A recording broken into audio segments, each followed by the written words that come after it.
Hello મિત્રો, કેમ છો તમે બધા? આઈ હોપ તમે બધા મજામાં હશો. તો આજની આપણી રેસીપી છે મગની દાળ અને પનીરના પરોઠા બનાવીશું. તેના માટેના ઇન્ગ્રેડિયન્ટ્સ જોઈ લઈએ. તો 1 કપ મગની ફોતરા વગરની દાળ લીધેલી છે. આને મેં અડધી કલાક પહેલાં પલાળી લીધેલી છે. પનીર લીધેલું છે, કોથમરી, ઘઉંનો લોટ 1 બાઉલ, આદુ, મરચાં અને લસણને મેં વાટી લીધેલા છે. આ મેં લીલું તીખું મરચું લીધેલું છે. આપણે લાલ મરચાંનો પાવડરનો યુઝ નથી કરવાનો. 1 ટીસ્પૂન હળદર, 1 ટીસ્પૂન શેકેલું જીરું, સ્વાદ અનુસાર મીઠું, ધાણા જીરું અને આખું જીરું. તો ચાલો રેસીપી સ્ટાર્ટ કરીએ. સૌપ્રથમ આપણે દાળને પીસી લેશું. તો સૌપ્રથમ આપણે એક મિક્સર જાર લઈ લીધું છે, એમાં દાળ એડ કરી દઈશું. અને મેં પાણીનો ભાગ કાઢી લીધેલો છે.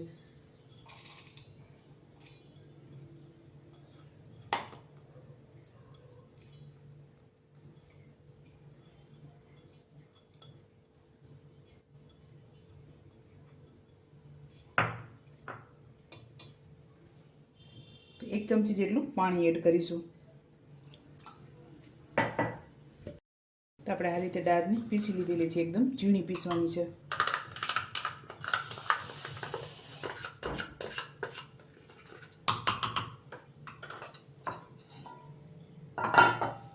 તો આપણે લોટ બાંધીશું.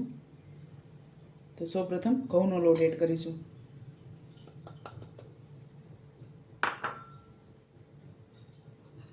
ત્યારબાદ આ પેસ્ટ એડ કરીશું દાળવાળી.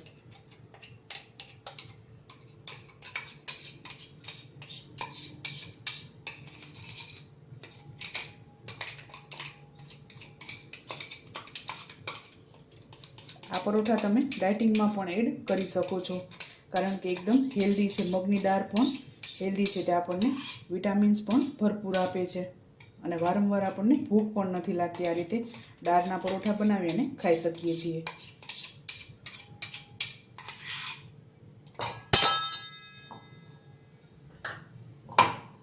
ત્યારબાદ મીઠું એડ કરીશું સ્વાદ અનુસાર.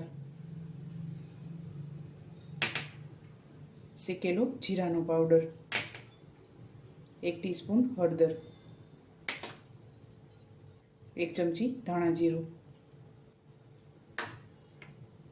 આદુ, મરચાં અને લસણ વાટેલા છે તે એડ કરીશું.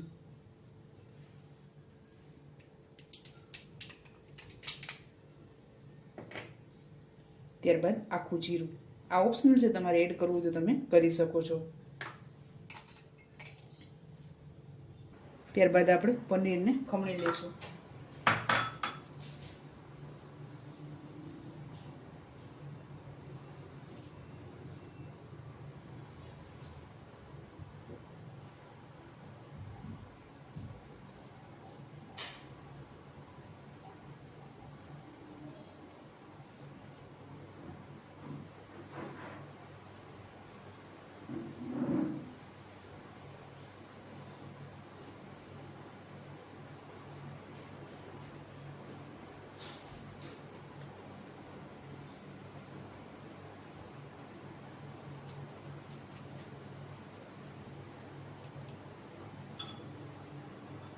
ત્યારબાદ આપણે કોથમરીનું કટિંગ કરી અને એડ કરીશું.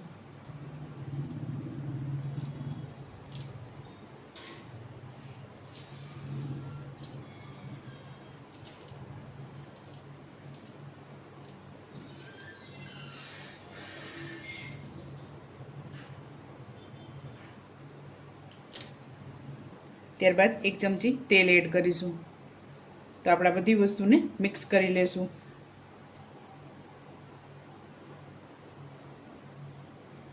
પાણીની જરૂર લાગશે તો આપણે એડ કરીશું.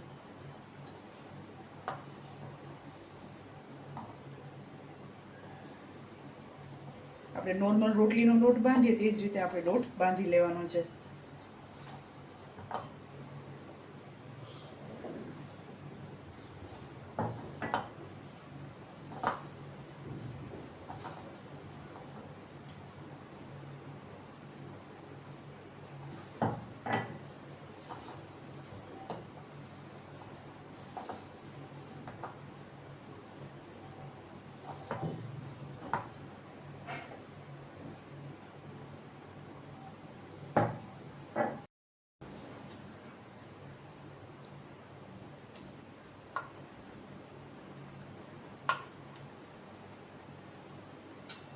તો આપણે થોડુંક તેલ લગાવશું અને કોરો લોટ.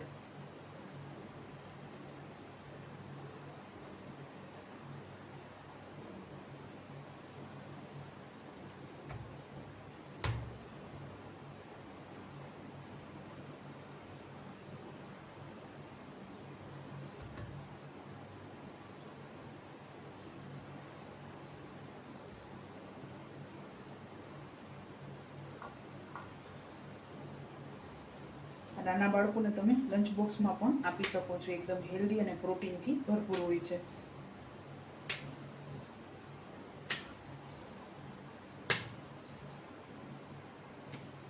તો આપણે તૈયાર થઈ ગયા છે ને અહીંયા તવી પણ આપણી ગરમ થઈ ગઈ છે, તો શેકી લેશું. તો આપણે 1 ચમચી જેટલું તેલ એડ કરેલું છે. તમે તેલ, બટર કે ઘીમાં પણ આને શેકી શકો છો.